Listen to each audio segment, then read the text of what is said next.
बच्चों नमस्कार। हमारा YouTube चैनल पे आपका स्वागत है। तो हम लोग मल्टीपल चॉइस क्वेश्चन जो है वो पढ़ रहे थे। तो हम लोग कटिंग टूल्स के बारे में पढ़ रहे थे, उससे रिलेटेड जो है मल्टीपल चॉइस क्वेश्चन देखे थे। तो फाइल से रिलेटेड हम लोगों ने पढ़े थे। आज हम लोग हैंड हेक्सा के बारे में और चीजल से संबंधित जो कटिंग टूल्स है उसके मल्टीपल चॉइस क्वेश्चन करेंगे। ठीक है ना। तो पहले हम लोग थोड़ा शॉर्ट में देख लेते हैं, रिवीजन कर लेते हैं कि हेक्सा होता क्या है।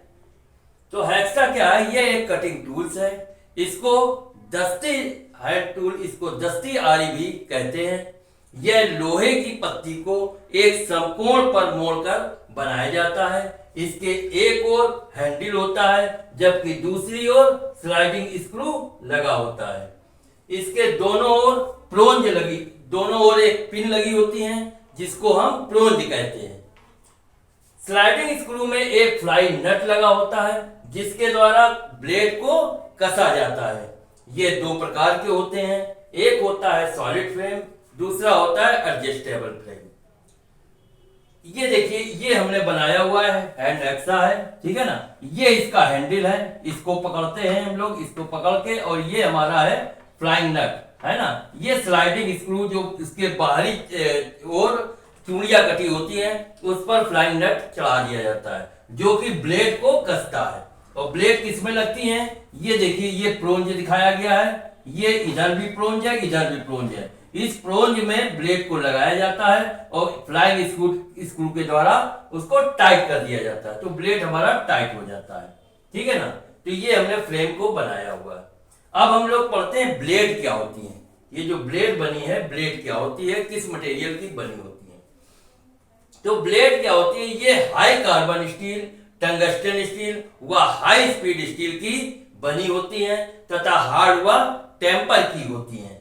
ये लंबाई में ब्लेड कितने कितने तक mm तक आते हैं? देखिए, जो सॉलिड फ्रेम होता है उसमें 250 से 300 mm लंबाई के ब्लेड होते हैं और 13 से 16 mm तक उसकी विड्थ या चौड़ाई होती है, जबकि उसकी मोटाई 0.63 से लेकर 0.8 mm तक उसकी थिकनेस या ब्लेड की मोटाई होती है।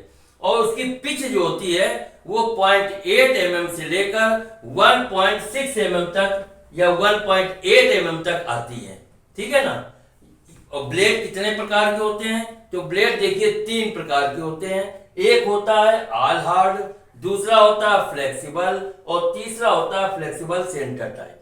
ऑल हार्ड में क्या होता है? ऑल हार्ड में होल को छोड़कर बाकी सारा भाग जितना है ब्लेड का, ये होल दोनों छोड़कर ब्लेड के बाकी सारा भाग हार्ड व टेम्पर किया होता है। तो उससे क्या होता है? वो हार्ड होने के कारण झटके बर्दाश्त करने की शक्ति उसमें नहीं होती है और हेक्साइंग करेंगे, अगर जरा सा झटका लगा तो ब्लेड टूट जाता है, इसलिए ये ज्यादा उपयोग में नहीं लाया जाता। दूसरा होता है फ्लेक्सिबल। फ्लेक्सिबल में क्या होता है? ये होल को छोड़कर बाकी सारा भाग जितना है, सॉरी, इसमें क्या होता है? इसमें सिर्फ ब्लेड के तीत जो होते हैं वो जो है हार्ड एवं टेम्पर किए होते हैं, बाकी ब्लेड का सारा भाग नर्म होता है। ठीक है ना। तीसरा जो है फ्लेक्सिबल सेंटर टाइप, ये ऑल हार्ड और फ्लेक्सिबल के बीच का है, अर्थात ना ज्यादा हार्ड होता है और ना ज्यादा सॉफ्ट होता है। तो ये एक छोटा सा परिचय हुआ हेक्सा और ब्लेड से रिलेटेड, क्योंकि इससे रिलेटेड अब क्वेश्चन हम लोग करेंगे। अब इसके बाद पढ़ लेंगे छेनी के बारे में, कीजल के बारे में थोड़ा और शॉर्ट में देख लेते हैं, फिर मल्टीपल चॉइस क्वेश्चन लगाते हैं।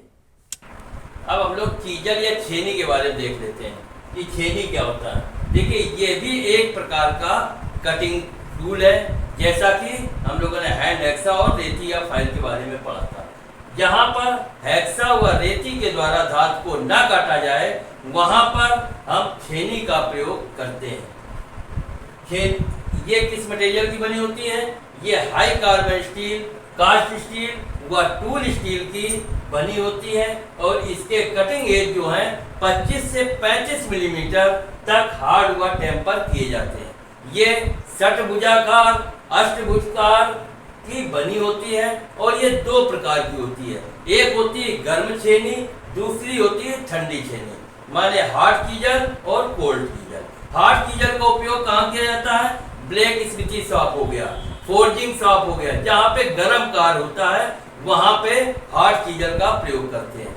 जबकि ठंडी चीजल या कोल्ड चीजल जो होती है उसका प्रयोग कहाँ करते हैं? वर्कशॉप में, फिटर शॉप में, सीट मेटल शॉप में, इन सभी वर्कशॉपों में ठंडी छेनी का प्रयोग करते हैं। ये कई प्रकार की होती है, ठीक है ना। अब क्या करते हैं, अब मल्टीपल चॉइस क्वेश्चन जो है कटिंग टूल्स के रिलेटेड वो हम आपसे बताते हैं। अब हम लोग कटिंग टूल्स के जो एमसीक्यू है ना, मल्टीपल चॉइस क्वेश्चन करते हैं। ठीक, पहला क्वेश्चन क्या कह रहा है कि कुछ स्ट्रोक के बाद एक नया हेक्सा ब्लेड जो है वो ढीला हो जाता है।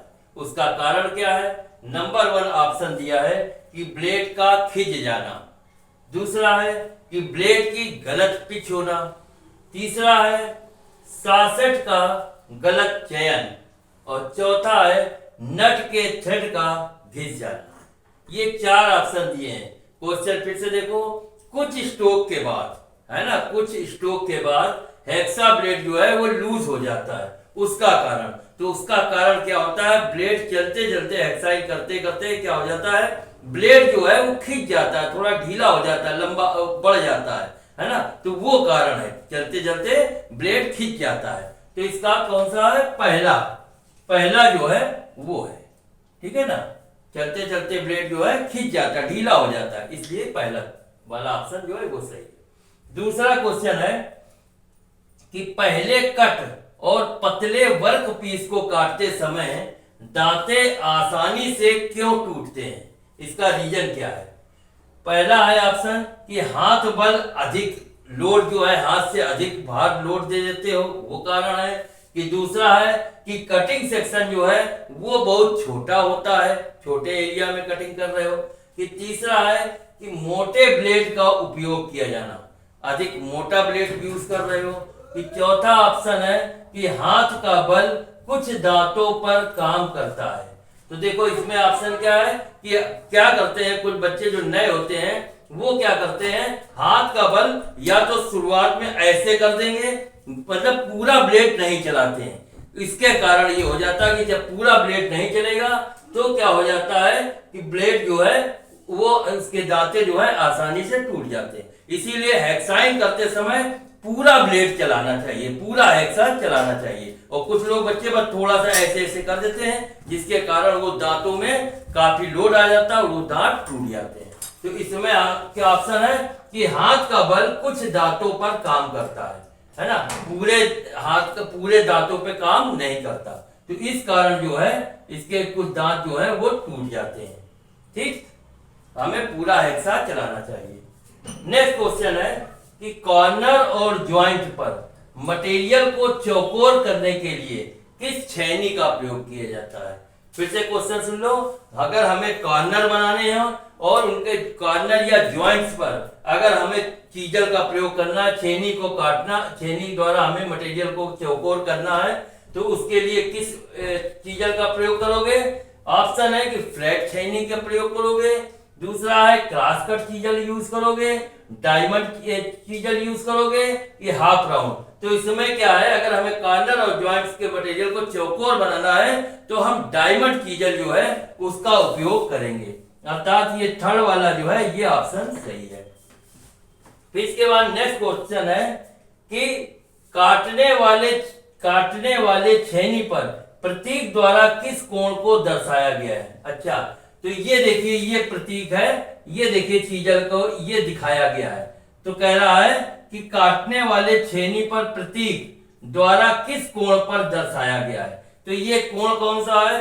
रैक कोण है कि वेज कोण है कि कटिंग कोण है कि चौथा है क्लियरेंस कोण? तो देखो ये क्या होता है, ये हमारा 20 डिग्री पे क्या करते हैं, छेनी को जब हम चलाते हैं, चीजल को हम किसी मटेरियल को काटने के लिए चलाते हैं तो हमारे हाथ का एंगल जो है वो 40 डिग्री होना चाहिए, ठीक है ना, जिससे हमारा रैक एंगल जो है वो 20 डिग्री बनना चाहिए, ठीक है ना। रैक एंगल कितना बनता है? 20 डिग्री। तो ये रैक एंगल दिखाया गया है, तो हमारा ये पहला वाला जो ऑप्शन है ये सही है। इसके बाद एक और नेक्स्ट क्वेश्चन है कि फाइल के एक्स के रूप में चिन्हित भाग का नाम बताइए। क्या है, हील है कि एज है कि फेरुल है कि शोल्डर है। एक्स ये देखिए, ये दिखाया गया है इस जगह पे, इसका नाम पूछ रहा है, ये क्या है। ये देखिए हैंडल के ऊपर आप देखते हो तो एक स्टील का छल्ला टाइप का लगा होता है। जब फाइल या रेती होती है उसके ऊपर हैंडल चढ़ा होता है और हैंडल में एक लोहे का छल्ला चढ़ा होता है ना। उससे क्या होता है, हैंडल जल्दी टूटता नहीं है, इसके लिए छल्ला चढ़ा देते हैं। तो उस छल्ले को क्या कहते हैं, फेरुल। ये जो दिखाया है ये छल्ला चढ़ा है, इसका नाम क्या है, फेरुल इसको कहते हैं। तो फेरुल कौन सा है, ये हील एज फेरुल, माने थर्ड वाला जो ऑप्शन है ये हमारा सही है। तो ये हो गए थोड़े क्वेश्चन आपके। अब इसके बाद नेक्स्ट क्वेश्चन और हम लोग पढ़ते हैं। अब नेक्स्ट क्वेश्चन और करते हैं। देखो क्वेश्चन पूछ रहा है, 6 नंबर क्वेश्चन है कि जॉब को फिनिश साइज के करीब लाने के लिए, जॉब को फिनिश साइज के करीब लाने के लिए किस रेती का उपयोग करते हैं। फिनिश साइज के पास है, मतलब फिनिश के नजदीक लाने के लिए किस रेती का उपयोग करते हैं। तो ऑप्शन है single cut, curve cut, second cut, double cut. तो जो सेकेंड कट होती है, जब फिनिश के करीब वो सेकेंड कट को हम के द्वारा हम फाइलिंग करते हैं तो वो फिनिश के नजदीक आ जाती है। फिर स्मूथ और डेड स्मूथ का उपयोग करते हैं। तो सेकेंड कट जो है वो उसके द्वारा हम जो है फिनिश साइज तक पहुंच जाते हैं, ठीक है ना। फिर दूसरा क्वेश्चन है, किस रेती में समानांतर किनारे पूरी लंबाई में होते हैं।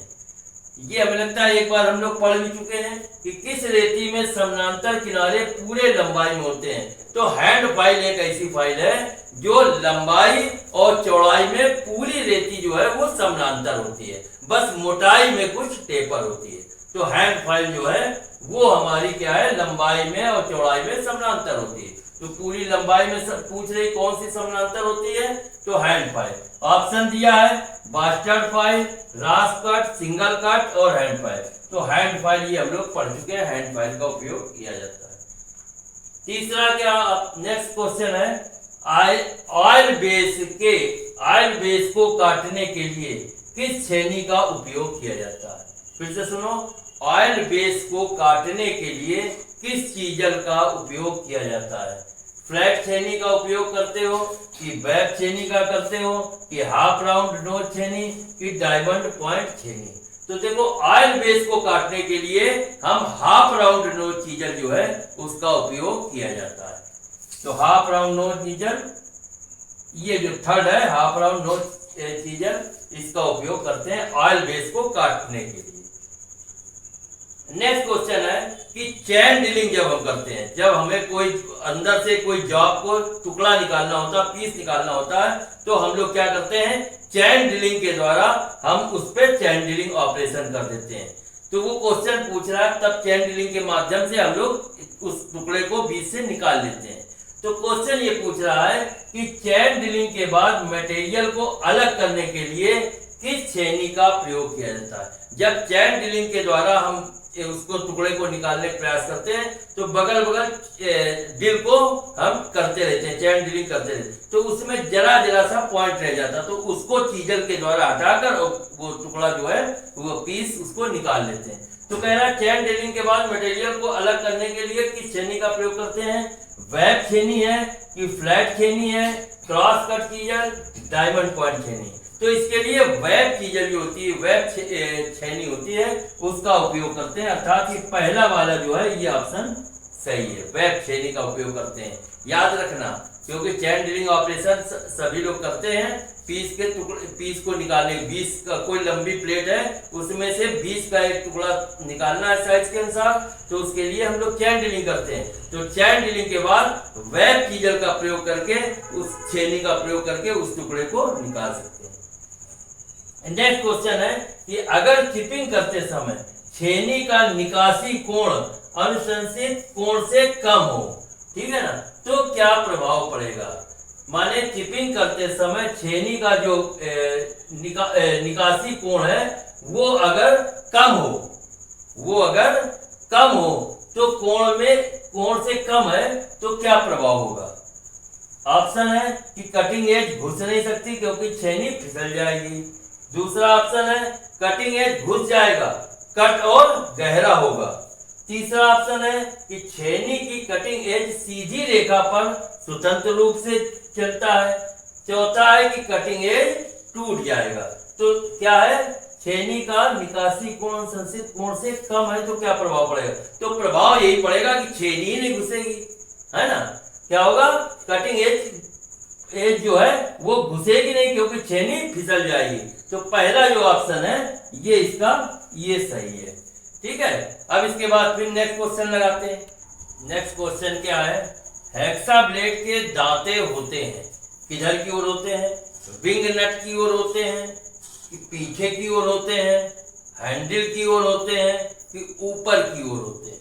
तो देखिए हेक्सा ब्लेड जब हम पकड़ते हैं, ये हैंडल के पकड़ा और यहाँ पे हमारा क्या विंग नट लगा हुआ है ना, स्लाइड बोल्ट है, उसमें विंग नट लगाया गया। तो हेक्सा ऐसे करके चलते हैं, तो दांत किधर होने चाहिए? हैंडल की तरफ नहीं, अपोजिट, माने विंग नट की ओर दांतें जो हैं, दांत विंग नट की ओर आगे की ओर होने चाहिए, हैंडल के अपोजिट। ठीक है ना, विंग नट की ओर होने चाहिए। तो ऑप्शन ये पहला वाला ये सही है, विंग नट की ओर होना चाहिए। ठीक, नेक्स्ट क्वेश्चन है, हेक्सा ब्लेड के दांतों की आकृति कैसी होती है जिसमें ब्लेड में दांते फंसे नहीं? ठीक है ना, फिर से सुन लो, हेक्सा ब्लेड के दांतों की आकृति कैसी होती है जिसमें ब्लेड जो है वो फंसे नहीं? कैसी होती है आकृति? जिगजैग होती है, झुकी हुई होती है, ऊपर की ओर होती है कि उपरोक्त कोई नहीं? हेक्सा ब्लेड के दांतों की आकृति कैसी होती है जिसमें ब्लेड जो है वो फंसी नहीं? तो इसको कैसे बनाया जाता है? जिगजैग बनाया जाता है। जिगजैग माने एक लहर की तरह होते हैं ब्लेड, जब देखते होगे आप एक लहर की तरह दिखाई देते हैं। उसके कुछ दांत दाईं ओर मुड़े होते हैं, कुछ दांत बाईं ओर मुड़ देते हैं। इसका कारण जिगजैग इसीलिए बनाया जाता है कि दांते जो हम एक्सरसाइज कर रहे हैं तो उसके दांते फंसे नहीं। ठीक है ना, ब्लेड उसकी फंसे नहीं। तो ये हो गया जिगजैग। इसके बाद नेक्स्ट क्वेश्चन है, हेक्सा ब्लेड प्रायः धातु के बनाए जाते हैं। ये तो हम लोगों ने पढ़ा ही था कि hexa blade alloy steel, high speed steel, high carbon steel के बने होते हैं, अर्थात ये सभी के बने होते हैं। इसमें दिया अलॉय स्टील कि हाई स्पीड स्टील कि हाई कार्बन स्टील की उपरोक्त सभी, तो उपरोक्त सभी के बने होते हैं। चौथा वाला ये नेक्स्ट क्वेश्चन ये सही। इसके बाद नेक्स्ट क्वेश्चन करते हैं, चिपिंग करते समय कारीगर का ध्यान चीजल के किस भाग पर होना चाहिए? जब हम छेनी द्वारा छेनी पर हैमर मारते हैं तो हमारा ध्यान चीजल के किस पॉइंट पर होना चाहिए? ऑप्शन है कि पॉइंट पर, जो नीचे हमारा पॉइंट है उस ओर ध्यान रखना चाहिए। दूसरा ऑप्शन है हेड पर, जिस पर हम हैमर से चोट मार रहे हैं उस पर ध्यान रखना चाहिए। तीसरा है बॉडी पे, जो बीच का हिस्सा बॉडी है उस पर ध्यान रखना चाहिए कि पूरे कि हैमर जिसको मार रहे हैं उस हैमर को हमें देखकर इस पर चोट करनी चाहिए। तो क्या है, देखो हमारा जो हेड है जिस पे हम जिस छेनी का हेड है जिस पे हम हैमर से मार रहे हैं उस हेड पे हमारा ध्यान रहना चाहिए। हेड पे ध्यान रहे और उसके ऊपर हैमर की चोट करें। तो हेड जो है वो हमारा सही ऑप्शन है। इसके बाद नेक्स्ट क्वेश्चन है, ब्लेड के दो दांतों की मध्य की दूरी को क्या कहते हैं? ऑप्शन है कि लीड कहते हैं, कि मार्जिन है, कि पिच है, कि उपरोक्त में कोई नहीं है। तो देखो हम बताते हैं कि ब्लेड के दो दांतों की दूरी के बीच को पिच कहते हैं। तो पिच ऑप्शन माने थर्ड वाला जो है ये हमारा सही है। इसके बाद नेक्स्ट क्वेश्चन आता है, कुंजी मार्ग माने कीवे, कीवे के कोनों पर पदार्थों को हटाने के लिए किस छेनी का प्रयोग किया जाता है? तो हमने इसके पहले भी एक क्वेश्चन इसी से रिलेटेड आया था कि कॉर्नर को साफ करने के लिए किस छेनी का प्रयोग करते हैं? तो डायमंड चीजल जो होती है उसका प्रयोग करते हैं। ऑप्शन है फ्लैट छेनी, डायमंड पॉइंट छेनी, क्रॉस कट छेनी और हाफ राउंड। तो डायमंड कट छेनी जो है वो जो कॉर्नर वगैरह साफ करने के लिए उसका उपयोग किया जाता है। तो ये वाला सही है। तो इस तरीके से ये क्वेश्चन आपके इतने कंप्लीट हो गए। इसके बाद नेक्स्ट क्वेश्चन और हम लोग करते हैं। इसके बाद नेक्स्ट क्वेश्चन क्या है कि किस ब्लेड में दांते हार्ड होते हैं, बाकी भाग जो है वो नर्म या सॉफ्ट होता है। ऑप्शन इसमें दिया है, पहला है ऑल हार्ड ब्लेड होती है, कि फ्लेक्सिबल ब्लेड होती है, कि स्टेगर्ड सेट होता है, कि उपरोक्त सभी में जो है ब्लेड में दांते हार्ड होते हैं बाकी नर्म होते हैं। तो आप लोगों ने पढ़ा था, सबसे पहला ऑल हार्ड वाले में पढ़ा था। क्या पढ़ा था ऑल हार्ड में? कि उसमें होल को छोड़कर, ब्लेड में जो दो होल होते हैं उन होल को छोड़कर बाकी सारा भाग जो है वो हार्ड व टेम्पर किया होता है। और इसमें पूछ रहा है सिर्फ दांते हार्ड होते हैं, ऐसी ब्लेड बताओ, तो ऑल हार्ड नहीं है। फिर फ्लेक्सिबल के बारे में पढ़ा था कि इसमें दांते सिर्फ हार्ड एंड टेम्पर होते हैं, बाकी सारा भाग नर्म होता है। और यही क्वेश्चन पूछ रहा है किस ब्लेड में दांते हार्ड होते हैं बाकी भाग नर्म होता है। तो फ्लेक्सिबल ब्लेड जो होती है इसमें दांते सिर्फ हार्ड होते हैं, बाकी भाग नर्म होता है। इसके बाद नेक्स्ट क्वेश्चन है कि किस छेनी का कटिंग एंगल 55 डिग्री तथा फोर्जिंग एंगल जो है वो 25 डिग्री होता है। तो फ्लैट फाइल ऐसी होती है, ऑप्शन है फ्लैट चीजल, क्रॉस कट छेनी, काउ माउथ और डायमंड पॉइंट चीजल। तो ये चार ऑप्शन दिए हैं। तो हमें मालूम है कि फ्लैट छेनी का जो कटिंग एंगल है वो 55 डिग्री तथा उसका फोर्जिंग एंगल 25 डिग्री होता है। तो फ्लैट चीजल माने पहला वाला जो है ये सही है। इसके बाद नेक्स्ट क्वेश्चन है कि चिपिंग करते समय छेनी को किस कोण पर पकड़ना चाहिए, किस एंगल पर या कोण पर, है ना, कोण नहीं सॉरी, किस कोण पर पकड़ना चाहिए, ये कोण हो गया, ठीक, किस कोण पर पकड़ना चाहिए, 20 डिग्री, 40 डिग्री, 60 डिग्री कि 80 डिग्री। तो हमने इसके पहले भी एक क्वेश्चन इससे रिलेटेड था, तो हमने बताया था कि छेनी को सब अगर हमें काटना है छेनी द्वारा तो हमारा जो एंगल है वो छेनी का, वो हाथ का 40 डिग्री होना चाहिए, छेनी का एंगल 40 डिग्री होना चाहिए, ठीक है ना, तभी रैक एंगल जो है 20 डिग्री बनता है और उसको कहते हैं इंक्लाइनेशन ऑफ चीजल, ठीक है ना। तो ये हमने अभी बताया था। तो चिपिंग करते समय छेनी को किस कोण पर पकड़ना चाहिए, 40 डिग्री, ठीक है ना। तो इसमें 20 डिग्री, 40, 60, 80 माने सेकंड वाला 40 डिग्री। फिर इसके बाद नेक्स्ट क्वेश्चन है, यदि छेनी का क्लियरेंस एंगल अधिक हो तो क्या होगा, ठीक है ना। फिर से सुनो, यदि छेनी का कटिंग एंगल अधिक बना दिया जाए तो क्या होगा। तो पहला है कि छेनी का फिसलना रहेगा अर्थात छेनी फिसल जाएगी, दूसरा है सतह पर गड्ढा कर देगी, तीसरा है कटिंग एज टूट जाएगी, चौथा है भारी धातु निकालेगी, है ना, छेनी से अगर हम उसको चलाएंगे तो काफी माल उड़ा देगी। तो ये सारे गलत हैं। क्या है, सबसे पहले अगर हमारा ये क्लियरेंस एंगल ज्यादा हुआ तो जो सतह हम बना रहे हैं उस पे क्या करेगा, गड्ढा कर देगा, छेनी के द्वारा गड्ढा करेगा, वो चीज को, माल को नहीं उड़ाएगा, वो सिर्फ गड्ढा करेगा। तो हमारा ये सेकंड वाला जो है सतह पर गड्ढा कर देगा, ये हमारा सही है। इसके बाद नेक्स्ट क्वेश्चन है कि चिपिंग करते समय छेनी के अक्ष और जाब की सतह के बीच के कोण का नाम बताइए। चिपिंग करते समय छेनी के अक्ष और जाब के सतह के बीच का कोण का नाम बताइए। रैक कोण होगा कि बिंदु कोण होगा कि क्लियरेंस कोण होगा कि एंगल ऑफ इंक्लाइनेशन होगा। तो हमने बिल्कुल अभी बताया था कि हमें छेनी का किस डायरेक्शन में, छेनी जो है जब हम छेनी द्वारा चिपिंग करें तो छेनी का एंगल 40 डिग्री होना चाहिए, तभी उसका रैक एंगल जो है वो 20 डिग्री बनेगा, है ना। और उसको क्या कहते हैं, इंक्लाइनेशन ऑफ छेनी या चीजल कहते हैं। तो इसका क्या होगा, चिपिंग करते समय छेनी के अक्ष और जाब की सतह के बीच में कोण का नाम बताइए। रैक कोण, बिंदु कोण, क्लियरेंस कोण, एंगल ऑफ इंक्लाइनेशन। तो इंक्लाइनेशन बनेगा एंगल, ठीक है ना। इसके बाद नेक्स्ट है क्वेश्चन, चीजल का प्रयोग लोहारगिरी में या फोर्जिंग शॉप में किया जाता है। कौन सी छेनी का प्रयोग करते हो, ठंडी छेनी माने cold chisel, hot chisel, angular chisel या उपरोक्त सभी का। तो चीजल का प्रयोग लोहारगिरी में क्या होता है, हम लोगों ने पढ़ा था। गर्म छेनी जो है उसका उपयोग ब्लैक स्मिथी शॉप या फोर्जिंग शॉप में किया जाता है। बाकी जो ठंडी छेनी का उपयोग है वो फिटर शॉप या सीट मेटल में किया जाता है। तो ये पूछ रहा है लोहारगिरी माने फोर्जिंग शॉप में तो गर्म छेनी का उपयोग किया जाता है। तो ये हो गए आपके इतने क्वेश्चन हो गए। इसके बाद नेक्स्ट क्वेश्चन और लगाते हैं। नेक्स्ट क्वेश्चन क्या है, छेनी पर हैमरिंग करने से उसका हेड फैल जाता है तो उसे क्या कहते हैं।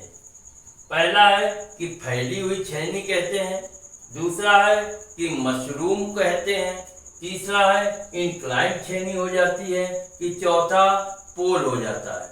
तो क्या है, जब हम लोग हेड पर उसके छेनी के हेड पर हैमरिंग करते हैं तो हम देखते हैं हेड में क्या होता है, हेड उसका फैल जाता है तो उसको क्या कहते हैं, मशरूम हो गई। छेनी क्या हो गई, मशरूम हो गई। तो ये सेकंड वाला जो है ये ऑप्शन सही है। फिर नेक्स्ट क्वेश्चन है, क्रॉस कट छेनी का दूसरा नाम बताइए।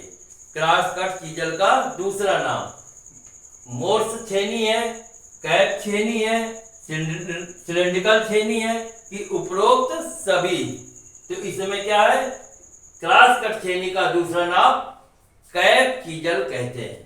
ठीक है ना, तो कैप चीजल हो गया। इसके बाद लास्ट क्वेश्चन है कि फ्लैट चीजल का कटिंग एज थोड़ा सा कन्वेक्स बनाया जाता है, उसका क्या रीजन है। इससे धातु नहीं फंसती, सुंदर कटिंग कर देता है इसलिए उसको कन्वेक्स बनाते हैं। इससे धार बनी रहती, धार कुंज नहीं होती इसलिए कन्वेक्स करते हैं, कि उपरोक्त सभी सही है। तो इसमें क्या है, इसके द्वारा इसलिए फ्लैट चीजल को इसलिए थोड़ा सा कटिंग पॉइंट पर इसको कन्वेक्स कर देते हैं क्योंकि उससे धातु जो है वो नहीं फंसती। तो पहला वाला ऑप्शन सही है। तो ये हो गए आपके एमसीक्यू है ना, मल्टीपल चॉइस क्वेश्चन हो गए कटिंग एज के बारे में।